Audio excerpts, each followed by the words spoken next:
Hi there, it's Morag here from Bramble Fox, and I just thought I might share some layouts with you that I've taught recently at Crop in the Country back in February 2020. In this first class I used Vicki Boutin Kaleidoscope, and you can see I went for a very linear design on this particular layout.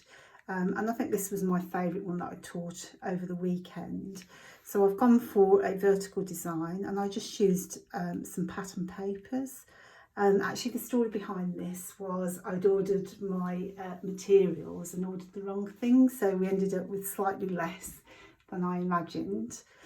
So we created our own mixed media background using distress inks, and I pre-stamped the background just to make life a bit easier during the class.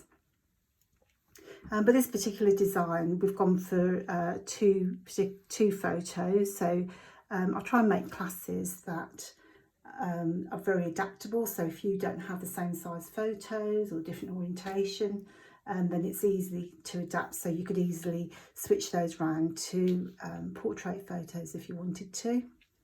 And so we use mixed media on the background using distress inks, as I've mentioned, and then we also use them on the butterflies. So those are visible image stamps that I've used on this one, and again I've used distress inks then to colour those. And then it was a case of just pulling the layout together, and we cut out a tag, we layered the photos onto papers from the kit, and I've doodled around the outside just to add a bit more definition. One of the things I really liked about this layout are the, I don't know if you can see that clearly, but the copper light bulbs. They were a die, and I've used some copper tape before onto cardstock before I die cut the light bulbs. So that was a really good fun idea. So something nice, cheap and cheerful, but you get this lovely coppery effect. And then I finished it off with some perspective. So I used the arrows, the V2 arrows that are in the shop, and then I did a title for this page, which will come into the shop in due course.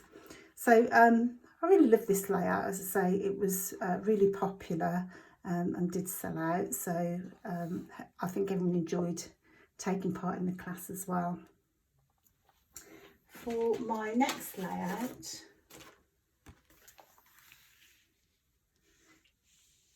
this is a layout using the Heritage Collection by Maggie Holmes. When I first saw this collection, I may have mentioned this a few times, but I wasn't sure about the colours. I'm not really a mauve sort of person, but as you can see, I have matching nails. So I really actually fell in love with this collection, and particularly the colour combination. So Maggie, you got that absolutely spot on.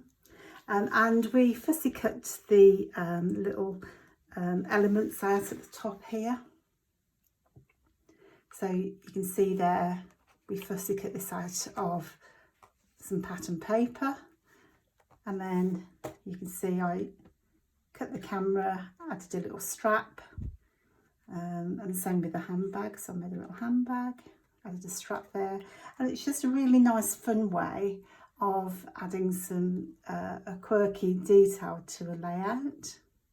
So I really enjoyed this class as well. So again, it wasn't, you know, too difficult, and it's definitely something you could easily adapt using your own papers and so on. So the actual base design there, I've used 2 pieces of pattern paper, but it's a really nice way to use your pattern paper so that you can use more of them.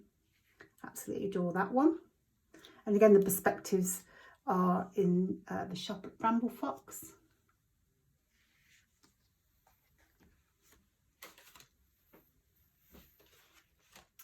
And in my third layout, this uses Dear Lizzie collection, and one of the papers had these little Polaroids, and I thought, wow, how can I use those to good effect? So I created little windows for which you could hide photos or journaling. I decorated some with stickers. I just thought it was a really cute way to use one of the papers. And again, I've used the perspectives. I created this perspective for this class. So it features a tiny weeny rainbow and joy with a little sun. Oh, just fell in love with this. It's one of my favourite pieces that Bramble Fox has. And then around my photo then, I do like to add a bit of detail, so I added these pom-poms and then clusters of the journal cards, and again some more perspectives from the set. So it really picked up on the rainbow theme in the collection, although my actual photo itself has nothing to do with rainbows. It was actually a holiday photo. So again, this class was taught at Crop in the Country in February 2020. I really enjoyed this class as well. It was really good fun to make. And that's it. So I hope you enjoyed looking at those layouts. I'm going to come back with some more layouts and share those with you shortly. Thanks for stopping by.